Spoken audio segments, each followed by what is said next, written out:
चार बच्चे जो नजर आ रहे हैं बंद कोचिंग सेंटर में अच्छे लग रहे हैं।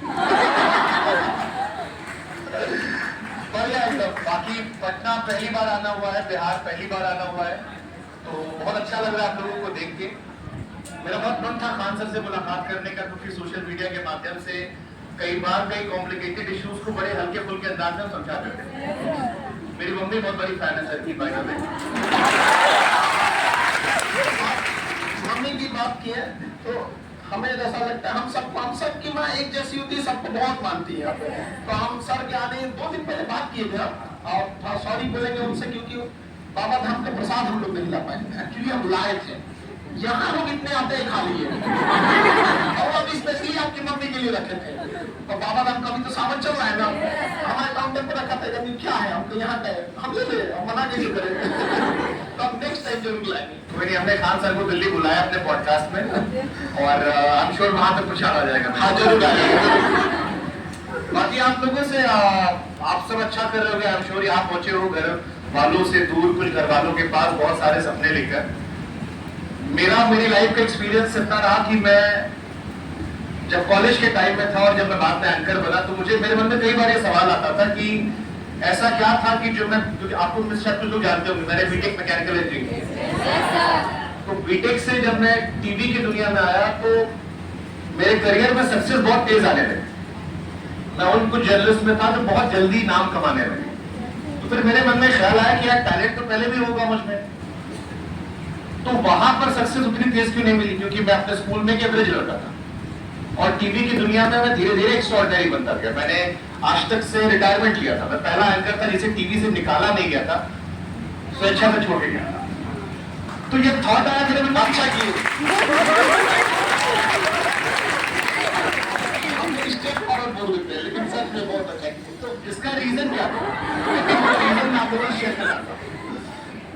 कोई भी काम जिंदगी में जिसमें आपको घड़ी देखने की जरूरत ना पड़े, हमेशा करियर के प्रोफेशन में उसे चुनना। सर ये सबको ना, ये सबको खाली फोन पे बतियाने में मन लगता है।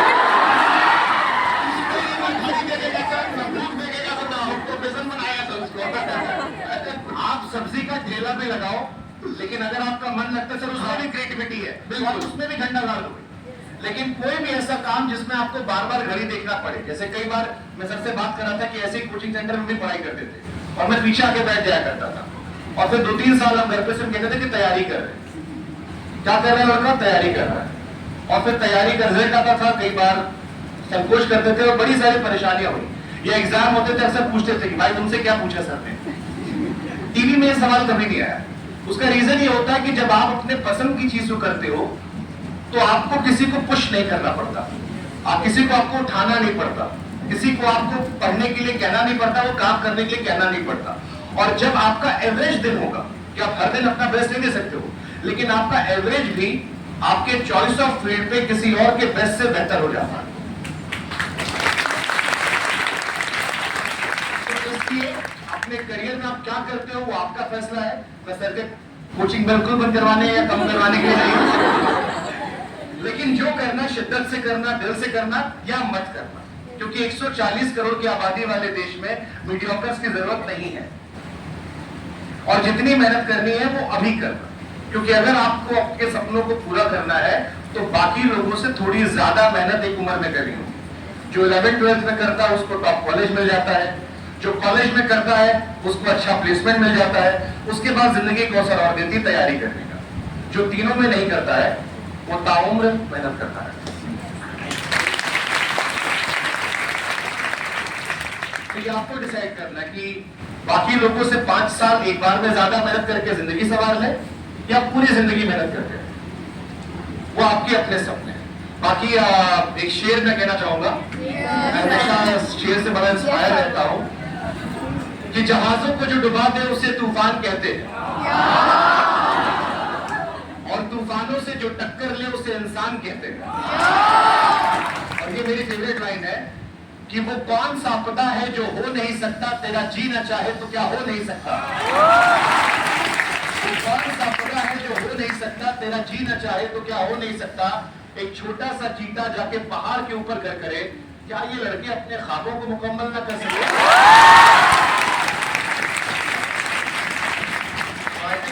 से आप सभी को बेस्ट विशेस। राखी भी आ रही है उसकी, इंडिपेंडेंस डे गया उसकी। बस ये है जाते जाते कि लगे रहो, जमे रहो, डटे रहो। लगे रहो, जमे रहो, डटे रहो। ये दुनिया चाहे न चाहे एक रोज तुम्हें अपने सलाखों पर बिठाएगी, लेकिन शर्त यही है, लगे रहो, जमे रहो, डटे रहो। बिहार आप अगर 2 महीना रुक जाएंगे तो यही रह जाएगा। देखिए, बिहारियों में एक बड़ी अच्छी चीज है। मैं कल प्रशांत किशोर जी का इंटरव्यू ले रहा था और बड़ी देर तक हमारी चर्चा चली। अभी आने वाले टाइम में इलेक्शन भी आएगा, कई महीने में यहाँ रहेंगे। हाँ, वो अभी काफी वर्क कर रहे हैं इलेक्शन के बाद, तेजी से नए विचारों को रख रहे हैं लोगों को। अरे बहुत कठिन कठिन सवाल हमने, आप लोग को मजा आएगा। आप लोग इंटरव्यू जरूर देखिएगा।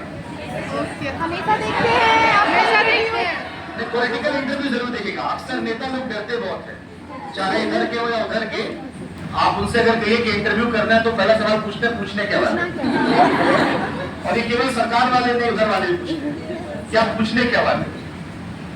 अक्सर इंटरव्यू अपने पसंद के लोगों को देते, दोनों साइड के। बट मुझे खुशी होती है जब ऐसे लोग मिलते हैं मुझे जो आपसे ये नहीं पूछते क्या पूछने वाले, और फिर आप चढ़कर पूछते हो और फिर उससे जवाब आता है। तो मुझे लगता है कल एक ऐसा इंटरव्यू हमने किया और बहुत तकरीबन 2-2.25 घंटे का इंटरव्यू था। बिहार पर फोकस था। बहुत सारे मेरे मन में सवाल थे कि कैसे, क्यों, क्या केवल हवाबाजी है। एंड आई एम श्योर कि आप लोग को मजा आएगा। बाकी वो आपका निर्णय कैसे उसे आप देखते हो। बट मेरे हिसाब से एक बढ़िया इंटरव्यू कल हमने किया है और मुझे लगता है कि वो क्योंकि अभी चर्चा में है, लोग उनसे उम्मीद भी करें तो देखने में उनके नजरिए को लेकर काफी क्लैरिटी मिल जाएगी। लेकिन बिहार को उनको लेकर मैंने एक बात कही थी कि बिहारी बड़े पैशनेट होते हैं। मेरे दफ्तर में भी कई सारे लोग हैं जो बिहार से हैं और वो बड़े पैशनेट होते हैं और दिल से होते हैं। अगर दिल में उनके आप एक बार घर कर गए तो वो आपके लिए सब लुटाने को तैयार होते हैं। हम लोग लुटाइएगा तो चलता अच्छा क्या है, लेकिन फिर भी है यहाँ पे। और कहते हैं कि आपके ऑफिस में बिहारी है यहाँ पे। हम आपको बताते हैं ना कि यदि चांद पे भी ऑफिस बनेगा ना तो उसमें तो बिहारी।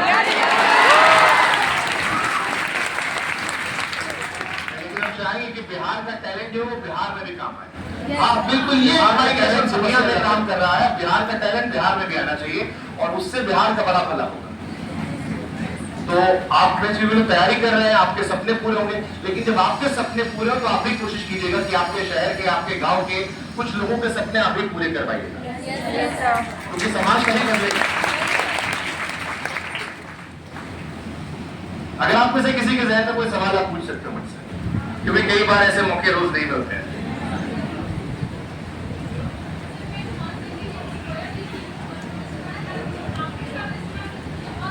देखिए, खान सर रक्षाबंधन मनाने वाले हैं बड़े पैमाने पे। तो मुझे लगता है कि राखी के साथ आप कविता भी शायद ले लेंगे, पोयम ले लेंगे हम वहां पे आपको।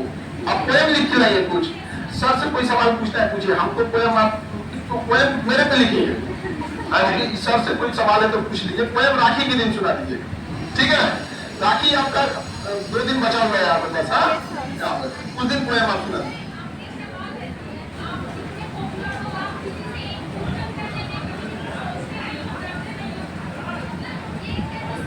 मैम किसी से पैसा नहीं लेते ना, इसलिए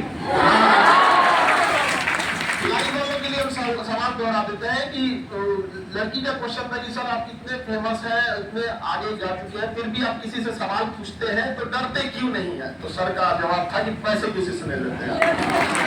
तो जब आप किसी से कुछ लेते हो तो आपकी जवाबदेही उसकी तरफ होती है। जब हमने टीवी भी छोड़ी थी तो कई सारी पॉलिटिकल पार्टीज ने हमसे कहा था कितना पैसा चाहिए। हमें कुछ नहीं चाहिए, बस तुम अपना काम तुम अच्छा करोगे, हम करेंगे। लेकिन हम उस देश में रहते हैं जहाँ कोई आपको एक कप चाय पिलाता है तो अगली बार उम्मीद करता है कि आप भी पिलाओगे उसे। और कोई अगर आप पे 10 रुपया खर्चा कर रहा है तो आपसे 100-200 की उम्मीद कर रहा है। तो मुझे लगा कि वो रोज की जवाबदेही मुश्किल होती है और आजादी, जब टीवी छोड़ के निकले तो थोड़ा आजाद रहने का मन था। कई बार वो कम खाओ लेकिन सुकून की नींद आती है। तो क्रांति नहीं करनी थी, लेकिन ये था कि स्वतंत्रता प्यारी थी, जवाबदेही मुझे नहीं चाहिए थी। एंड आई थिंक वही गॉड ब्लेसिंग की चीजें अच्छी चल रही है। आप लोग की पढ़ाई कैसे चल रही है? कितने लोग को अपने आप पे भरोसा है कि इस बार मामला निकल जाएगा? कई सारे हाथ इसमें भी नहीं होते। कई बार ये स्टूडेंट्स की एक और भी समस्या होती है जो हम लोग नहीं फेस कर पाते हैं। एक गार्जियन इन लोग को ऐसा टाइम देता है जैसे लगता है कोई फल तोड़ के लाना है, कब होगा, खास करके लड़कियों से 4-6 महीना भेजेंगे, कब, अभी तक नहीं हुआ। एक ये समस्या। दूसरा, बिहार की यूनिवर्सिटी ने इन्हें बर्बाद कर दिया, 6 साल में ग्रेजुएशन करके देते हैं। अब अगर इनका ये पीसीएस का बैच है, बिहार पीसीएस जिसे हम लोग या नॉर्मली बीपीएससी बोलते हैं, पीसीएस, अगर इनमें बहुत सारे ऐसे बच्चे बच्चियां हैं जो केवल इसलिए फॉर्म नहीं भर पाते हैं कि उन्होंने 4 साल हो गया ग्रेजुएशन में करते, अभी सेकेंड ईयर का एग्जाम नहीं हुआ है, 4 साल हो गया सेकेंड ईयर नहीं हुआ है यहाँ पे, एक ये। दूसरा, कुछ बेईमान लोग चंद पैसों की वजह से कई बार पेपर लीक कर देते हैं, पर इसका सपना टूटने लगता है। हम तो कहते हैं कोई ऐसा डिवाइस लगाए नार्को टेस्ट टाइप का बुलवा ले, उसके बाद फिर ब्याह करते कुछ हिम्मत टूटने लगता है उसे। अच्छा, हम लोगों को भी बड़ा बुरा लगता है, चाहे जो भी हो। चाहे अब सर हमारे दिल्ली से आए, घर छोड़ के यहाँ पे ताकि पढ़ाने के लिए, तो सर उतना दूर आ पाए तो अब यहाँ पे ना ऐसा होता था कि पहले जो अमीर बच्चे थे वो दिल्ली जाके पढ़ाई करते थे, अब सबको दिल्ली में नहीं भेज सकते थे। हम दिल्ली के जितने बेस्ट टीचर थे उनको यहाँ ले आते यहाँ पर, तो ये लोग भी अपना घर द्वार सब छोड़ के यहाँ के पढ़ाते हैं। और जब पेपर लीक हो जाता है ना, तो कई बार सर लोग हमें कॉल करते हैं कि सर बिहार में क्या हो रहा है, उस समय हमको जवाब देने के लिए कुछ रहता ही नहीं, बोले क्या बोले, अजीब सा हो जाता है, तो समझ में नहीं आता गुस्सा कहाँ निकाला जाए यहाँ पर। और एक सीधा सा जवाब आता है, हम इसकी जांच कर रहे हैं। अरे जांच कर रहे हैं, जांच में नहीं क्या होता है, समझते हैं लोग जांच कर रहे हैं। तो बस ये एक जो तकलीफ है। अच्छा, ये केवल समस्या बिहार की नहीं, यूपी की भी है, राजस्थान की बड़े लेवल की पैन इंडिया समस्या बन चुकी है।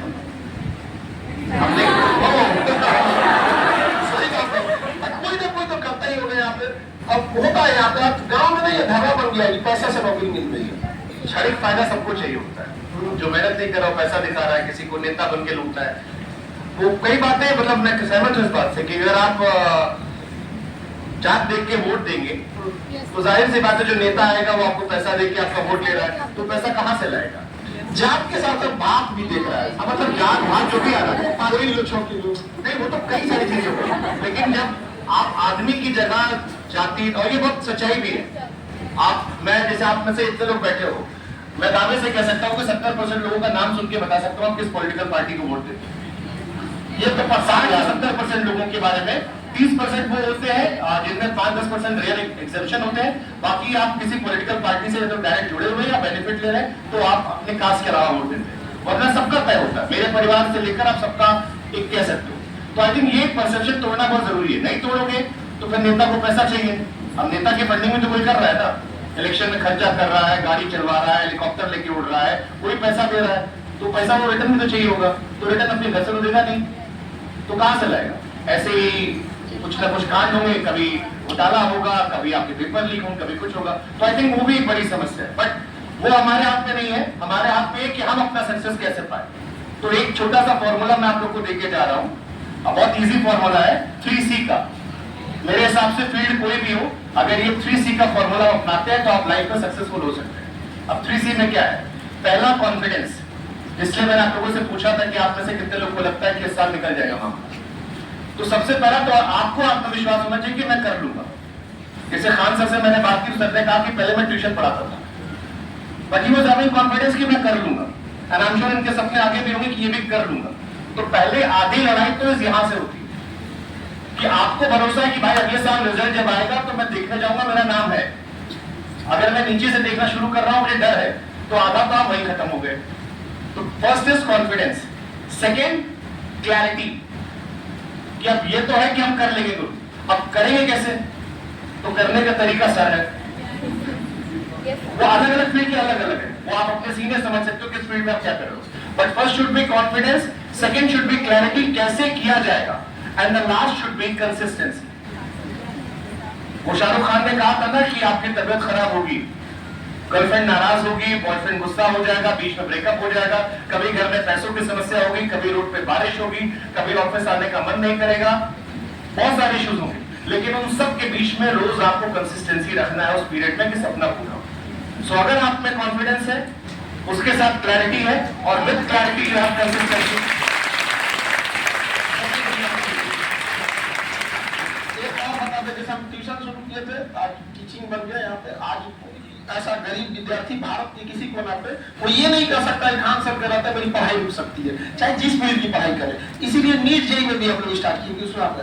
और एक और बात बताते हैं, आने वाले, अभी तो ये छोटा लक्ष्य नहीं, बड़ा लंबा लक्ष्य है, लेकिन कुछ समय ऐसा होगा कि दहेज लेने से लोग को डर लगेगा।